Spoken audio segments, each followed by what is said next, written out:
பகவான் ரமணர் வெளிப்படுத்தியது இந்த அக்ஷரமண மாலை. இதை ஆழ்ந்து டைஜஸ்ட் பண்ணீங்கன்னா ரசிக்க, ருசிக்க, புசிக்க நீங்களும் அதே உணர்வு நிலைக்கு செல்வீர்கள். இதுல பெருமான் எக்ஸ்பிரஸ் பண்ற சென்டிமெண்ட்ஸ் எல்லாம் பாருங்க. என அழித்திப்போது எனைக்கலவாவிடில் இதுவோ ஆண்மை அருணாச்சலா. மீண்டும் ஒரு முறை கதவை திற, காற்று வரட்டும். பகவான் ஸ்ரீ நித்யானந்த பரமசிவம் அருளும் சிறப்பு நீரலை சத்சங்கம்.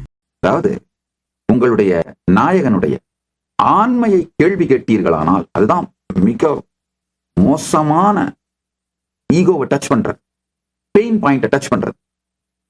ரெண்டு தான் நடக்கும். ஒன்னு ரிலேஷன்ஷிப்பை உடைச்சிட்டு ஒதுங்கிடுவாங்க, இல்ல நீங்க எதை வச்சு குத்தி காட்டீங்களோ அதை செஞ்சு காட்டுவாங்க. அவங்க ஆண்மையை ப்ரூஃப் பண்றது. இங்க கட்டாயமா ரிலேஷன்ஷிப்பை உடைச்சிட்டு பெருமான் ஒதுங்கிட மாட்டாரு. நாம ஆண்மையை கேள்வி கேட்டு எதை வச்சு குத்துறமோ அதை செய்துதான் காட்டுவார் அப்படிங்கிற ஒரு ஆழமான லாஜிக்கால புரிஞ்சிக்க முடியாத ட்ரஸ்ட் அது இருக்கிறதுனாலதான் ரமண மகர்ஷி ஆண்மையை குத்தி காட்டுகிறார். என்னை அழித்து இப்போது எனைக்கலவாவிடில் இதுவோ ஆண்மை அருணாச்சலா. அப்போ உனக்கு ஆண்மை இருக்குன்னு ப்ரூஃப் பண்ணி இப்ப எனக்கு பரமானுபூதியை கொடு